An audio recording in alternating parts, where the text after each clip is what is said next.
Hi, my name is Lise Folding. The Future Now show explores the world we live in.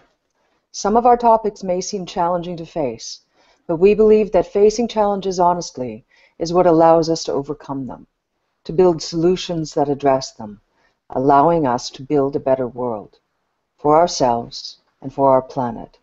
The Future Now show is presented by the international think tank Club of Amsterdam.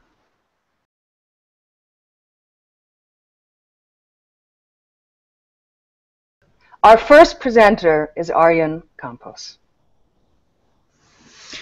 Hi. In 1972, the year was born, a group of scientists calling themselves the Club of Rome, another club of another city, came up with a quantitative model for environmental impact of human society and natural resources. And now, 42 years later, their predictions have turned out to be cunningly, very, very accurate, scarily accurate, more accurate than most of the sort of economic forecasting large organizations do.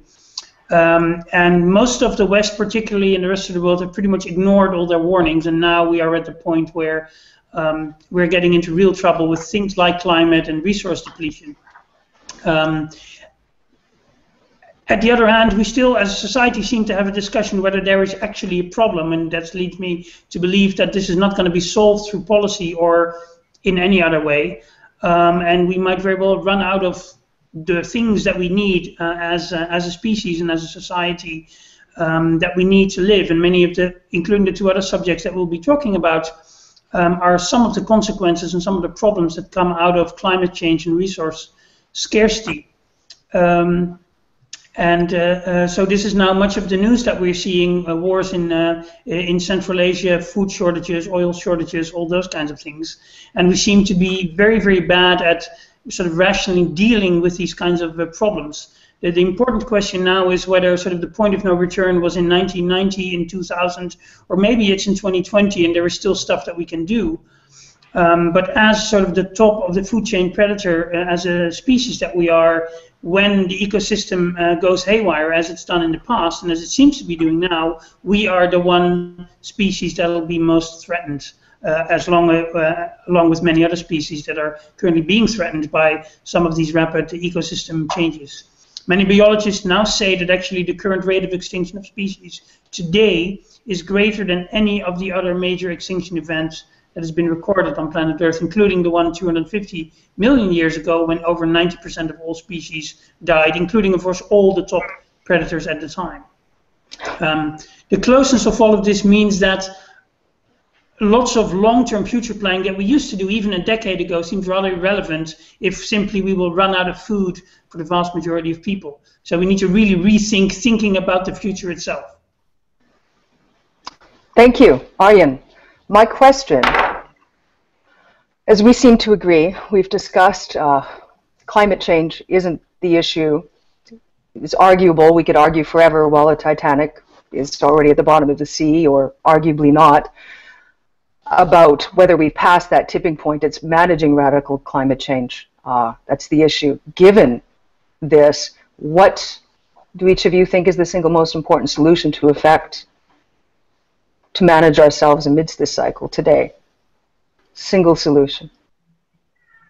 Well, let me maybe pick up right here on one of the things he just said. When was the point of no return? I think the point of no return was probably at the beginning of the industrialization. And it's not the obvious, it's not the industrialization itself. I think it is the curriculum of modern business schools that got defined during that time.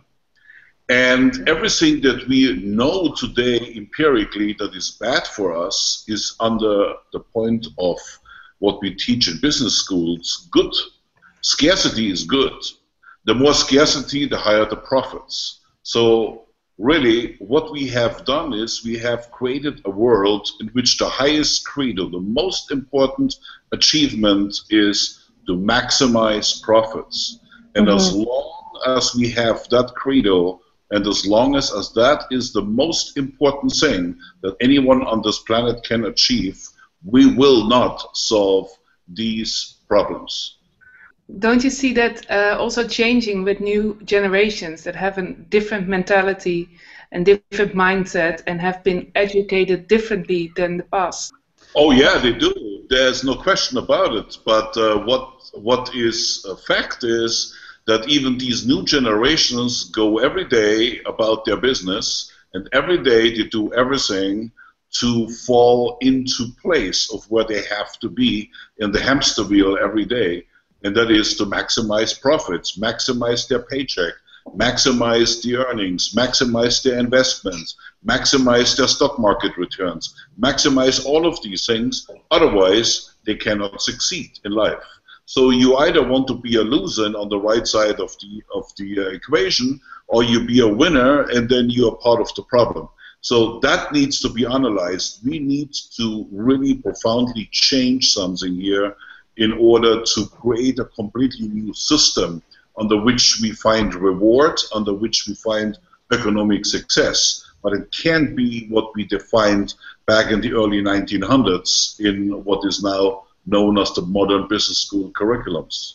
So the big challenge with, I agree with things that were said by both Kirsten and Hardy. I think the problem is one of timing. So many of the good ideas and the possible solutions that are being proposed, such as a deep cultural change, changing the economic systems, changing energy infrastructure, all those kinds of things, would be great solutions if we had another 30 to 40 years. But it may very well be that we don't have 30 to 40 years. We may not even have 10 years. And so the question of what kind of response to this problem is appropriate depends first on trying to understand, which right now we don't, what kind of time frame do we have left. So if you're on the Titanic and you've hit the iceberg, you may discuss navigational policies if you have another month or another year. If you only have 2.5 hours, the better response is maybe to throw all the wood overboard and build a raft.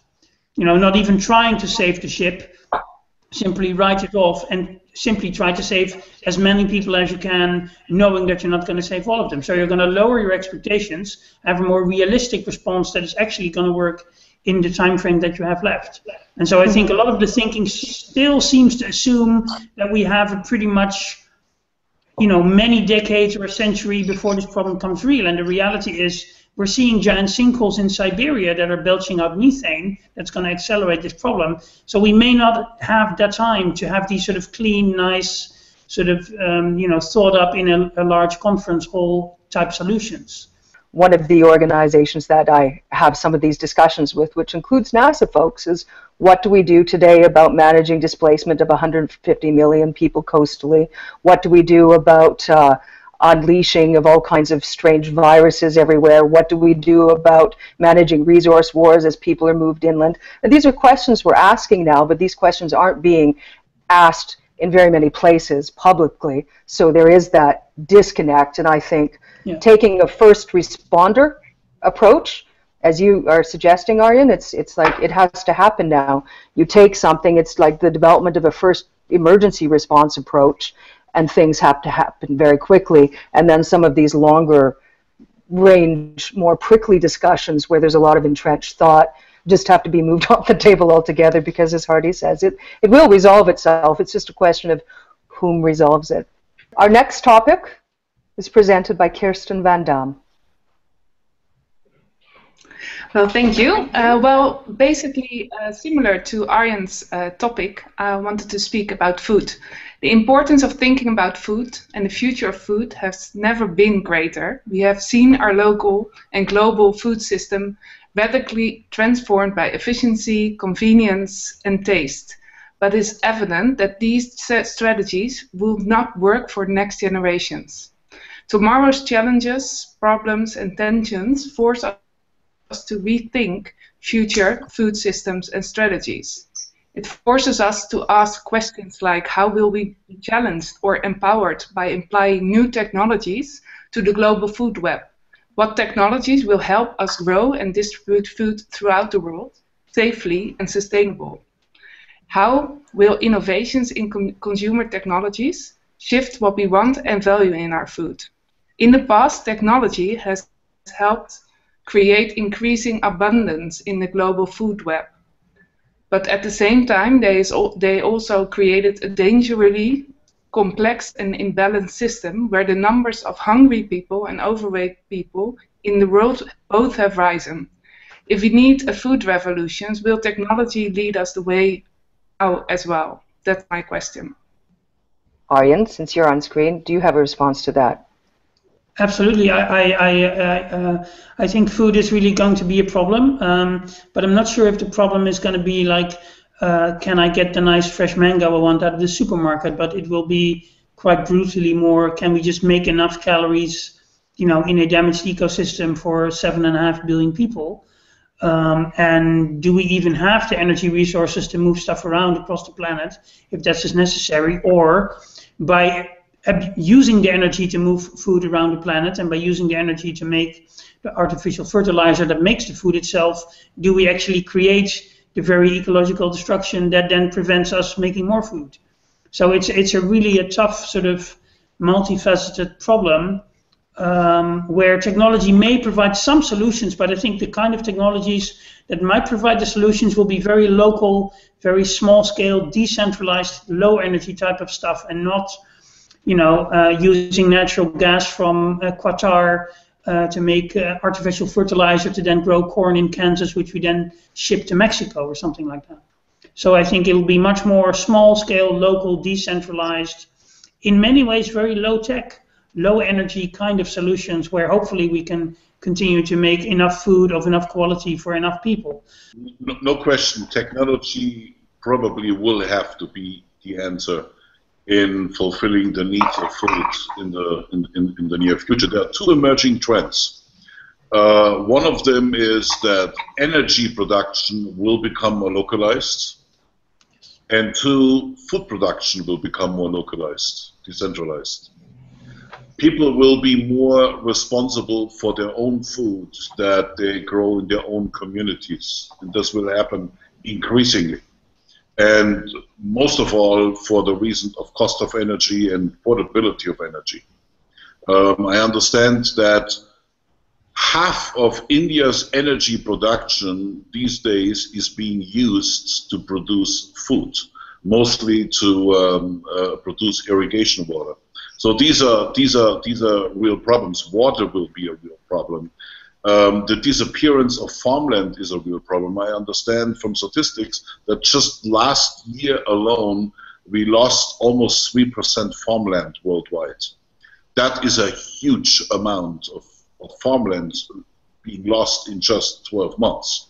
So a lot of that obviously due to droughts and so on, which leads back to climate change and all of these things.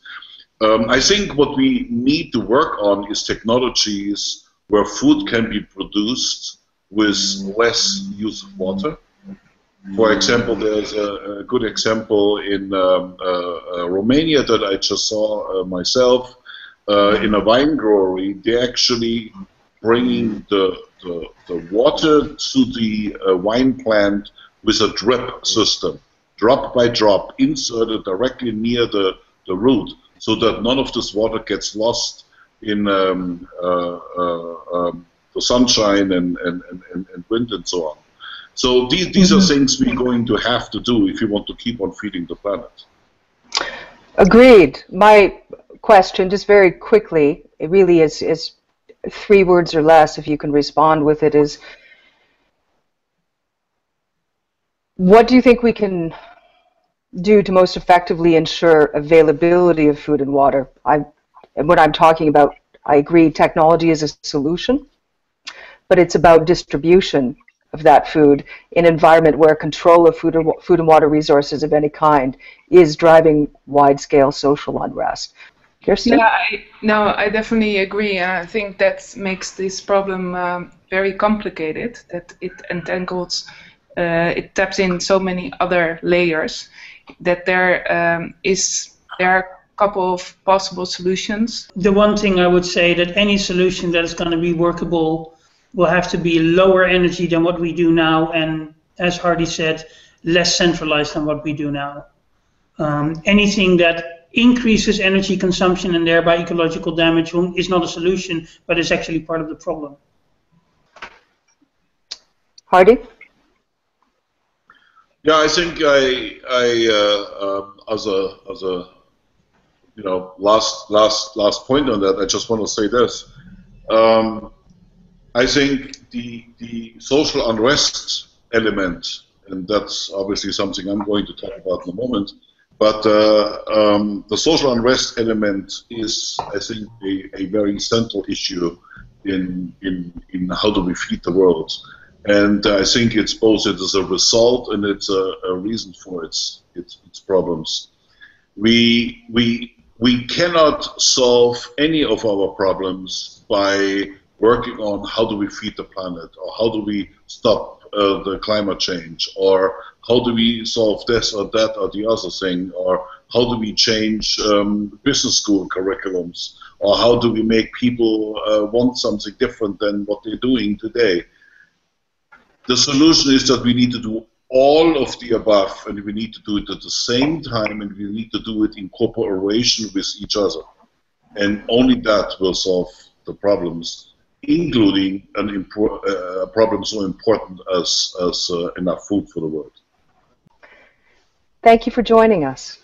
Let's go build a better world.